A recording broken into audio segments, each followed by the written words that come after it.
In the next 10 years, I think 50 million more people will gain access to energy in sub-Saharan Africa. Not from any new technology, but just from new business models.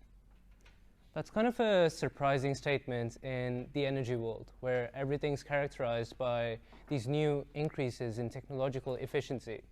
But the way I got there was actually looking at the stories of the entirely non-technological lives of the people left without energy. Everywhere the scene is the same, from Tanzania to Ethiopia to here in Benin. You often have these rural villages where there's no source of electricity around for miles, and people are left relying on typical biomass fuel sources for everything they do. From lighting to powering farm machines, everything relies on these primitive technologies that are not really safe, not really clean, and pretty expensive. But I found this really shocking to hear about these stories, because looking into the technological growth behind it, it seems that all along the renewable energy industry has been making a pretty good alternative for this reality. If you think about solar prices, that's the most common renewable energy in the market right now. And the prices have dropped exponentially over the past few decades, to the point where now they're even cheaper than these primitive fuel sources. So you'd think, well, if the price of this technology has been dropping so much, right now the problem should be lower than ever. But in reality, what we see is that more people than ever do not have access to energy, specifically in sub-Saharan Africa. And I was really curious why this particular region was kind of the outlier in the general trend of increasing electrification.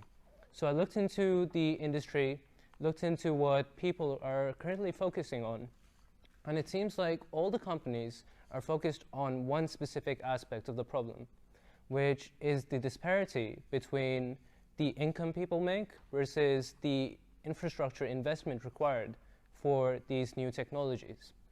Across the continent, you only have people with wages of about $3 a day.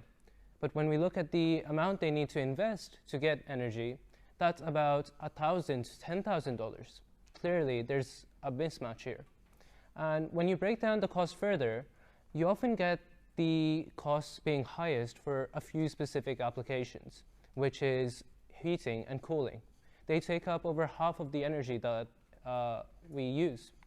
But the problem is, we also have these other smaller costs like lighting or charging mobile phones that actually bring a lot of the economic benefits. For instance, with lighting, we could get 600 million people out of poverty if it was accessible and reliable. So the mismatch here is that with existing solutions, people don't create energy infrastructure to just target the specific costs that have low energy requirements but high benefits. They create infrastructure for the whole thing. So now in Africa, we start to see these new energy providers that create these new business models called pay-as-you-go systems. And the premise is to only target these few costs that have low energy but high returns. And the scale decreases a lot too. With the earlier investments from $1,000 to $10,000 upfront, those were scaled across entire countries or entire communities. But with pay-as-you-go systems, they're down to each individual household. And the big innovation isn't in any of the technology. Like, it's still using the same solar panels, same electrical equipment, but all of this infrastructure now just costs about $150. So what they do is they give out all this infrastructure for free upfront, and then people can pay back as a loan over time. And it only costs about 14 cents a day, which still is feasible given the $3 that people make every day.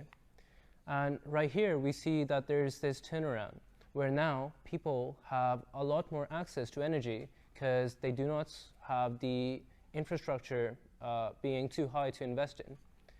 But the problem is that this is only one specific part of the problem. There's also a bunch of other factors that limit energy access. For instance, all these people are often located in rural areas. It's hard to get to them. They don't have financial literacy. So they don't really know if this is the right choice for them, whether this credit could work.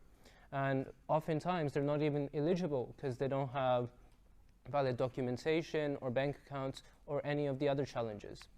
And at the same time, the environment is also getting worse. If you look at it, there's existing energy demand that's getting even higher because of things like climate change. You have more people needing intensive applications like cooling. You have a higher population growth, leaving more people without energy. So while in some cases you have this new pay-as-you-go business model working, on the whole, if we look forward at the next decade, we see that in most sub-Saharan Africa, you have the number of people without energy actually increasing, except for a few countries like Kenya or Ethiopia that are becoming more developed. So while I think it's great that from the initial scene that we had, where we had people using kerosene fuel sources or more primitive biomass, now we have this new technology. The problem is this is the exception and not the norm. And for every one village like this that now has access to this new technology, there are 5 others that either have higher energy requirements than ever before or aren't eligible for this new business model. So this is great that 50 million people might have energy because of this new business model in the next 10 years. But in reality, there are hundreds of millions of others that are still left in the dark. Thank you.